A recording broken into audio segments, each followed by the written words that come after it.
95లో మొట్టమొదటిసారి ముఖ్యమంత్రి అయ్యాను. మళ్ళీ 99లోనే కంటిన్యూ అయ్యాను. 2014లో ముఖ్యమంత్రి అయ్యాను.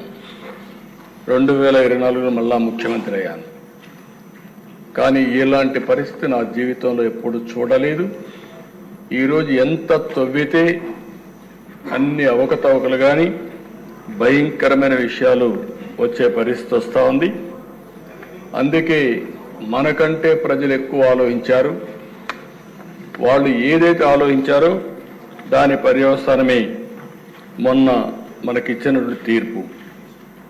అయితే అధ్యక్ష, విధ్వంసమైన వ్యవస్థలు, గాడి తప్పిన యంత్రాంగం, గత ప్రభుత్వం యొక్క అప్పులు, తప్పులు, పాపాలు, నేరాలు ఈ ప్రభుత్వానికి ఒక సవాళ్లుగా తయారైనాయి.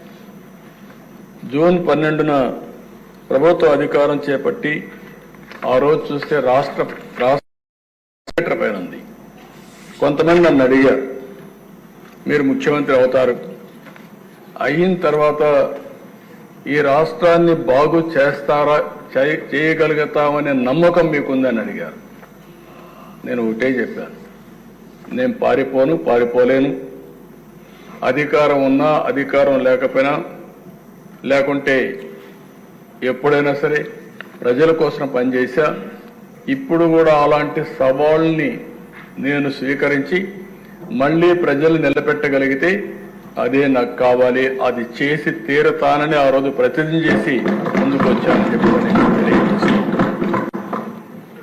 అలాంటి పరిస్థితుల్లో ఈ రాష్ట్రానికి ఒక విజ్ఞతతో ప్రజలు ప్రవర్తించారు. ఆ విజ్ఞత మీరు చూస్తే కీలకమైన సమయంలో 21 ఎంపీలను గెలిపించారు, ఎన్డీఏ కూటమి అభ్యర్థుల్ని. దీనివల్ల ఢిల్లీలో కూడా మన పరపతి పెరిగింది. కాస్తో కోస్తో వెంటిలేటర్ పై నుండే రాష్ట్రానికి సహాయం చేయడానికి ఆ రోజు నేను కానీ, మిత్రుడు పవన్ కళ్యాణ్ గారు కానీ, ఒక పక్క నరేంద్ర మోడీ గారు కానీ, బీజేపీ ప్రధానమంత్రి గారు అయినటువంటి నరేంద్ర మోడీ గారు అందరం కలిసి చెప్పాం. దాని మీద పూర్తిగా కేంద్రం కూడా సహకరించే పరిస్థితికి వచ్చారు. ఒక్కొక్క ఇటుక పేరుస్తూ ముందుకు పోతున్నాం. రాత్రి ఏది సాధ్యం కాదు. ఈ విషయాన్ని ఇక్కడుండే శాసనసభ్యులు కూడా అర్థం చేసుకుని మనం అందరం కూడా ప్రజలకు చెప్తూ మన ఆలోచన విధానం ప్రజలకు అంకితమైన భావంతో పనిచేస్తాం. అదే సమయంలో రాజీ లేకుండా ముందుకు పోతామని చెప్పి కూడా నేను మీకు తెలియజేస్తున్నా. ఇప్పుడిప్పుడే దగ్గర 162 రోజులు అయ్యింది. రోజులు లెక్క పెట్టుకుంటున్నాం. ఎందుకంటే అనునిత్యం బాధ్యత ఉంది మన మీద. ఇది మీరు చూసినప్పుడు చాలా డిపార్ట్మెంట్, గాడి తప్పిన డిపార్ట్మెంట్లన్నీ ఘాట్లో పెట్టే పరిస్థితికి వచ్చాం. దగ్గర లెక్కలు కూడా చెప్పాను. ఇంకా బయట ఇష్టానుసారంగా ప్రచారం చేసే పరిస్థితికి వచ్చారు.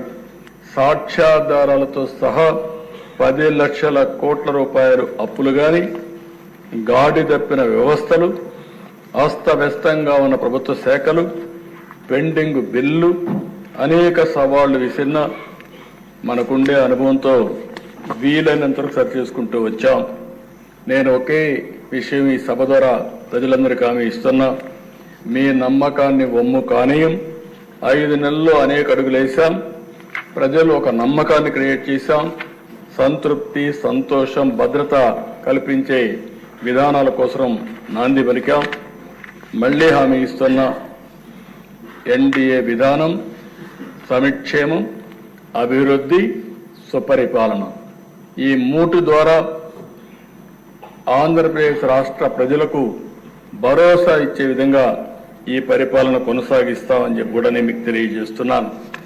మా ఆలోచన ఒకటే, పేదవాళ్ళ ఆదాయం పెరగాలి, ఖర్చులు తగ్గాలి, వాళ్ళ జీవన ప్రమాణాలు మెరుగుపరచాలనేదే ధ్యేయంగా పనిచేస్తున్నామని చెప్పి కూడా నేను మీకు తెలియజేస్తున్నాను.